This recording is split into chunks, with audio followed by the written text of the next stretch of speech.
कहानी की शुरुआत डॉक्टर एलिस को दिखाते हुए होती है, जो एक न्यूज चैनल पर रिपोर्टर को इंटरव्यू दे रही थी, जिसमें डॉक्टर एलिस बताती हैं कि हमने कैंसर का परमानेंट इलाज ढूंढ लिया है और उसको 10,000 कैंसर पेशेंट्स पर टेस्ट भी किया गया है, जिससे उन 10,000 पेशेंट्स का कैंसर ठीक हो गया है। इसके कुछ दिन बाद हम देखते हैं कि डॉक्टर रॉबर्ट अपनी वाइफ जोई और बेटी मार्ले के साथ कार से एयरपोर्ट की तरफ बड़ी तेजी से जा रहा होता है, और जब वो लोग एयरपोर्ट पहुंचते हैं तो देखते हैं कि शहर के सभी लोग एयरपोर्ट पर ही आ रहे थे, क्योंकि वो सभी इस शहर से बाहर निकलना चाहते थे। दरअसल डॉक्टर एलिस ने जिन 10,000 पेशेंट्स पर कैंसर की मेडिसिन इंजेक्ट की थी, कुछ दिन तक तो वो ठीक रहे, लेकिन फिर कैंसर मेडिसिन का उन पर गलत इफेक्ट पड़ने लगा और वो सभी वेम्पायर म्यूटेंट्स में बदलने लगे। उनकी स्किन इतनी ज्यादा सेंसिटिव थी कि जैसे ही वो सूरज की रोशनी में जाते थे तो जलकर मर जाते थे। इसीलिए उनको डार्क सीकर्स कहा जाने लगा, जो रात के समय में ही बाहर निकलकर इंसानों का शिकार करके उन्हें खाते थे। इसीलिए अब शहर के सभी लोग एयरपोर्ट पर जाकर इस शहर से बाहर निकलकर अपनी जान बचाना चाहते थे, लेकिन एयरपोर्ट पर सिक्योरिटी वाले सभी लोगों की चेकिंग कर रहे थे और सिर्फ उसे ही शहर से बाहर जाने दिया जा रहा था जो इन्फेक्टेड नहीं था। जब रॉबर्ट और उसकी फैमिली को चेक किया जाता है तो मिलिट्री वाले देखते हैं कि वो इन्फेक्टेड नहीं है, इसलिए उन्हें वहाँ से आगे जाने दिया जाता है। आगे जाकर मिलिट्री वाले डॉक्टर रॉबर्ट को कहते हैं कि आपको जाने नहीं दिया जाएगा, क्योंकि आपको इस बीमारी का इलाज ढूंढना है। इसलिए जोई और मार्ले को एक हेलीकॉप्टर में बिठा दिया जाता है, लेकिन जब उनका हेलीकॉप्टर टेक ऑफ करता है तभी दूसरी तरफ एक हेलीकॉप्टर पर कुछ डार्क सीकर्स अटैक कर देते हैं, जिस कारण वो हेलीकॉप्टर डिसबैलेंस होकर जोई और मार्ले वाले हेलीकॉप्टर से जाकर क्रैश हो जाता है और वो मारी जाती हैं। ये देखकर रॉबर्ट को एक बहुत बड़ा झटका लगता है, वो बहुत ही ज्यादा दुखी हो जाता है। यहाँ से कहानी 3 साल आगे चली जाती है, जहाँ पर हम देखते हैं कि इस वायरस से पूरी दुनिया में जितने भी लोग थे वो सभी डार्क सीकर्स बन चुके हैं। सिर्फ 1% लोग ही इंसान बचे हैं जो इनसे छिपकर अपनी जिंदगी काट रहे हैं। पूरी दुनिया नर्क से भी बदतर वीरान बन चुकी है। तभी हम डॉक्टर रॉबर्ट को देखते हैं, जो अब तक बचा हुआ था। इस वक्त रॉबर्ट अपनी भूख मिटाने के लिए अपने कुत्ते सैम के साथ कार से एक हिरण का शिकार कर रहा था। काफी मेहनत के बाद आखिरकार वो हिरण एक जगह पर खड़े होकर कुछ खाने लगता है। रॉबर्ट उस पर शूट करने ही वाला होता है कि तभी एक शेरनी उस हिरण पर अटैक कर देती है। उसी वक्त उस शेरनी का परिवार वहाँ आ जाता है। उसी टाइम रॉबर्ट की घड़ी का अलार्म बजने लगता है। रॉबर्ट देखता है कि सूरज ढलने वाला है और कुछ देर बाद अंधेरा छा जाएगा, जिससे सभी डार्क सीकर्स बाहर निकलकर शिकार करने लगेंगे। इसलिए वो अपने कुत्ते सैम के साथ अपने घर पर आ जाता है, जहां वो दोनों खाना खाकर अंधेरा होने से पहले अपने घर की सभी विंडोज और दरवाजों को अच्छे से लॉक करके घर की सभी लाइट्स बुझा देते हैं, जिससे कि डार्क सीकर्स को लगे कि वहां पर कोई भी नहीं है। इसके बाद रॉबर्ट अपने डॉग के साथ बाथ टब में जाकर सो जाता है। वहीं कुछ देर बाद उन्हें डार्क सीकर्स की आवाजें आने लगती है, मतलब कि वो बाहर निकल चुके हैं।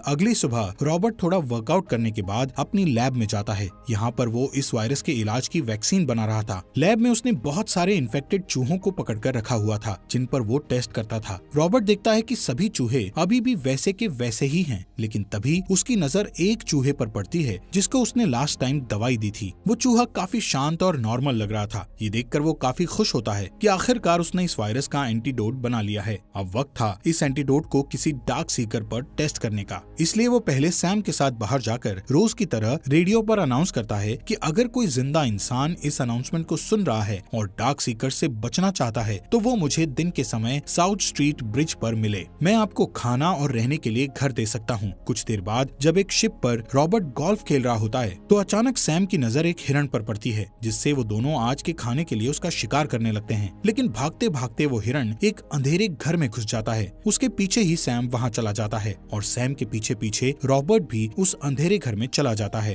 रॉबर्ट के पास जो गन थी उस पर लाइट लगी हुई थी, जिससे वो सैम को एक टेबल के नीचे डरा हुआ सहमा सा बैठा देखता है। उसी वक्त रॉबर्ट को उसके पीछे खड़े एक डार्क सीकर की काफी डरावनी आवाज आती है, जो उस हिरण को ही खा रहा था। अब जैसे ही वो डार्क सीकर रॉबर्ट पर अटैक करने लगता है, तभी रॉबर्ट उसे गोलियों से भून डालता है और सैम के साथ वहाँ से तेजी से भागने लगता है। लेकिन गोलियों की आवाज से बाकी के डार्क सीकर्स को पता चल गया था, इसलिए वो उनको पकड़ने के लिए उनका पीछा करते हैं। एक डार्क सीकर रॉबर्ट पर कूद भी जाता है, लेकिन तभी रॉबर्ट और सैम एक विंडो से नीचे की तरफ बाहर कूद जाते हैं। बाहर आने पर उन डार्क सीकर्स की बॉडी सूरज की रोशनी से जल जाती है और वो मर जाते हैं। यहाँ पर टूटी हुई विंडो को देखते हुए रॉबर्ट के दिमाग में एक आइडिया आता है, क्योंकि उसे अपने एक्सपेरिमेंट के लिए एक डार्क सीकर की जरूरत थी। इसलिए वो सबसे पहले सैम को कार में ही रुकने के लिए कहकर एक रस्सी का फंदा बनाकर उस अंधेरे कमरे में फेंकता है। कुछ देर बाद एक डार्क सीकर उस फंदे में फंस जाता है, जो काफी चिल्ला रहा होता है। इसलिए रॉबर्ट उस डार्क सीकर पर जोर से अटैक करके उसे बेहोश कर देता है तभी अंधेरे वाले रूम से एक दूसरा डार्क सीकर खिड़की पर आकर रॉबर्ट पर गुस्से से चिल्लाने लगता है, मानो जैसे वो कह रहा हो कि इसे छोड़ दो। लेकिन रॉबर्ट वहाँ से उस डार्क सीकर को पकड़कर अपनी लैब में ले जाकर उसे वही लेटेस्ट टेस्ट वाली मेडिसिन को उसकी बॉडी में इंजेक्ट करता है। रॉबर्ट देखता है कि ये एक फीमेल डार्क सीकर है और इसकी बॉडी पर एक बटरफ्लाई का टैटू भी बना हुआ है। थोड़ी देर बाद रॉबर्ट देखता है कि इस दवाई के असर से इस फीमेल डार्क सीकर की धड़कन नॉर्मल हो गई है, जो कि पहले काफी तेज थी। ये देखकर रॉबर्ट के मन में एक उम्मीद जागती है कि अब ये फीमेल डार्क सीकर पूरी तरह से इंसान बन जाएगी। लेकिन तभी वो फीमेल डार्क सीकर उठकर रॉबर्ट पर अटैक करने की कोशिश करती है और वहीं बेहोश हो जाती है। ये देखकर रॉबर्ट की उम्मीद टूट जाती है। अगले दिन रॉबर्ट जब सैम के साथ अपने खाने के लिए शिकार पर निकला हुआ था तो रास्ते में वो एक स्टैचू को बाहर खड़े देखता है। उसे कुछ अजीब सा लगता है, इसलिए वो गुस्से में उस स्टैचू पर शूट करके उसे नीचे गिरा देता है, जिससे उस स्टैचू से पानी निकलने लगता है। ये देखने के लिए रॉबर्ट उस स्टैचू के पास जाकर उसे देखने लगता है, लेकिन तभी वो एक फंदे में फंस जाता है और ऊपर की तरफ लटक जाता है। लेकिन उसे सर में चोट लगने से वो बेहोश हो गया था। दरअसल ये फंदा उसी डार्क सीकर ने लगाया था जो रॉबर्ट पर उस दिन चिल्ला रहा था, जिस दिन रॉबर्ट ने उस फीमेल डार्क सीकर को पकड़ा था। शाम होते ही रॉबर्ट की घड़ी का अलार्म बजने से उसे होश आ जाता है। वो देखता है कि वो ऊपर लटका हुआ है और नीचे उसका कुत्ता सैम उस पर भौंक रहा है। रॉबर्ट ये भी नोटिस करता है कि अब अंधेरा होने वाला है, इसलिए वो जल्दी से अपनी जेब से चाकू निकालकर उस रस्सी को काटकर नीचे गिर जाता है। लेकिन इसी बीच उसका चाकू उसी के पैर में लग जाता है, जिससे उसे बहुत दर्द होता है। तभी उसे सामने अंधेरे में वही डार्क सीकर दिखाई देता है जिसने उसे अपने जाल में फंसाने के लिए ये फंदा लगाया था। उसके साथ उसके 2 म्यूटेंट कुत्ते भी थे जो कि इंतजार कर रहे थे कि कब पूरी तरह से अंधेरा हो। ये देखकर रॉबर्ट घबराकर अपनी कार की तरफ जाने लगता है। कुछ ही देर में जब पूरी तरह से सूरज ढल जाता है तो वो डार्क सीकर अपने कुत्तों को उन पर छोड़ देता है, जिससे वो कुत्ते रॉबर्ट और सैम पर अटैक कर देते हैं। पर रॉबर्ट बड़ी फुर्ती से उन दोनों कुत्तों को शूट करके मार गिराता है। लेकिन इसी दौरान वो देखता है कि एक कुत्ते ने सैम को काट लिया है। रॉबर्ट जल्दी से सैम को अपनी कार से घर ले जाकर उसे मेडिसिन इंजेक्ट करता है, लेकिन अब काफी देर हो चुकी थी। सैम की बॉडी में पूरी तरह से वो वायरस फैल गया था और वो अब एक म्यूटेंट बन चुका था। सैम रॉबर्ट पर अटैक करने लगता है, लेकिन अब मजबूरन रॉबर्ट को अपने प्यारे कुत्ते को बहुत ही भरे दिल से उसका गला घोंटकर मारना पड़ता है। अब रॉबर्ट बहुत दुखी हो गया था क्योंकि इस शहर में रॉबर्ट के सिवाय उसका कोई भी साथी नहीं था। वो बिल्कुल ही अकेला हो गया था और सैम को उसने बचपन से पाला था। रॉबर्ट अब पूरी तरह से अकेला हो गया था। रात को रॉबर्ट अपनी कार उठाकर अपने प्यारे डॉग की मौत का बदला लेने के लिए निकल पड़ता है। जो भी डार्क सीकर उसकी कार के आगे आ रहा था वो उन सबको गुस्से में उड़ा रहा था, लेकिन तभी उसकी कार का एक्सीडेंट हो जाने से वो बुरी तरह से जख्मी हो जाता है और कार में फंस जाता है। तभी जिस डार्क सीकर ने उन पर कुत्ते छोड़े थे वो वहाँ पर आकर रॉबर्ट को मारने ही वाला होता है कि अचानक एक तेज रोशनी वहाँ पड़ती है, जिससे सभी डार्क सीकर वहाँ से भाग जाते हैं और रॉबर्ट बच जाता है। रॉबर्ट के पास एक लड़की आकर पूछती है कि आप कहाँ रहते हैं। रॉबर्ट बड़ी मुश्किल से अपने घर का एड्रेस बताता है। सुबह जब रॉबर्ट की आंख खुलती है तो उसे अपने घर के किचन में कुछ आवाज सुनाई देती है। वहाँ पर जाने पर वो एक लड़की और उसके बच्चे को देखता है जो उसे बताती है कि हमने रेडियो पर आपकी अनाउंसमेंट सुनी थी, इसलिए कल हम पूरा दिन आपका ब्रिज पर इंतजार करते रहे और आप आए ही नहीं। लेकिन रात को आप हमें डार्क सीकर्स के बीच फंसे हुए मिले और आपके एड्रेस बताने के मुताबिक हम आपको आपके घर पर ले आए। वो लेडी बताती है कि मैं एना हूँ और हम सिर्फ 2 ही बचे हैं। हमारे बाकी साथियों को डार्क सीकर्स मारकर खा गए। वो बताती है कि हम वॉरमोट जाने वाले थे जहाँ पर बचे हुए बहुत से लोग हैं। ये सुनकर रॉबर्ट कहता है कि ऐसी कोई जगह नहीं है, लेकिन वो लड़की बोलती है कि पहाड़ों में ऐसी एक जगह है क्योंकि ये वायरस ठंड बर्दाश्त नहीं कर सकता। ये सुनकर रॉबर्ट काफी गुस्से में उस पर चिल्लाकर बोलता है कि ऐसी कोई जगह नहीं है जहाँ पर इंसान डार्क सीकर्स के कहर से बचे हों, और इतना कहता हुआ वहाँ से चला जाता है। शाम को रॉबर्ट लैब में जाता है जहाँ पर वो उस फीमेल डार्क सीकर की बॉडी के नीचे बर्फ रखकर उसे मेडिसिन का इंजेक्शन देता है। तभी वहाँ पर एना आ जाती है। ये देखकर एना रॉबर्ट से पूछती है कि क्या ऐसा करने से ये ठीक हो जाएगी। रॉबर्ट कहता है कि शायद बर्फ से इसकी बॉडी का तापमान नॉर्मल हो जाए, जिससे इसकी बॉडी में मेडिसिन का असर बढ़ जाएगा। रात होते ही रॉबर्ट अपने घर की सभी विंडोज और डोर्स को लॉक कर देता है, लेकिन तभी उसे अपने घर के आसपास काफी सारे डार्क सीकर्स की आवाजें आने लगती है। वो एना से पूछता है कि तुम मुझे किस टाइम पर घर लेकर आई थी। एना बताती है कि सुबह होने ही वाली थी। ये सुनकर रॉबर्ट कहता है कि उन्होंने हमें ढूंढ लिया और वो हमारे घर की तरफ ही आ रहे हैं हमें खत्म करने। लेकिन रॉबर्ट ने उनसे निपटने के लिए पहले से ही अपने घर के आसपास बॉम्ब सेटअप किए होते हैं, जिन्हें वो एक एक करके ब्लास्ट कर देता है, जिससे काफी सारे डार्क सीकर्स मारे जाते हैं। लेकिन तादाद में ज्यादा होने की वजह से काफी सारे डार्क सीकर्स घर के अंदर घुसकर उन पर अटैक करने लगते हैं। रॉबर्ट भी उन्हें शूट कर रहा होता है, लेकिन वो अपनी जान बचाने के लिए लैब में चले जाते हैं। लैब में वो देखते हैं कि उस फीमेल डार्क सीकर पर उस मेडिसिन का असर होने लग गया था, वो ठीक हो रही थी, यानी उन्हें इस वायरस का क्योर मिल गया था। लेकिन तभी लैब में बहुत सारे डार्क सीकर्स तेजी से आने लगते हैं। ये देखकर रॉबर्ट जल्दी से लैब का बुलेट प्रूफ दरवाजा बंद कर देता है। रॉबर्ट उन सबको जोर जोर से चिल्लाकर बोलता है कि मैंने इलाज ढूंढ लिया है और मैं तुम सबको ठीक कर सकता हूँ। उसी वक्त वहाँ पर उन सब डार्क सीकर्स का बॉस आ जाता है और गुस्से में दरवाजे पर जोर जोर से टक्कर मारने लगता है, जिससे दरवाजे पर बटरफ्लाई का डिजाइन बन जाता है। इसके बाद वो बॉस डार्क सीकर अपने ब्लड से उस दरवाजे पर एक और बटरफ्लाई का निशान बनाता है। तभी रॉबर्ट को याद आता है कि ऐसा ही बटरफ्लाई का टैटू उस फीमेल डार्क सीकर की बॉडी पर है। रॉबर्ट समझ जाता है कि ये फीमेल डार्क सीकर दरअसल उन सभी डार्क सीकर्स के बॉस की पार्टनर है, जिसके लिए वो सभी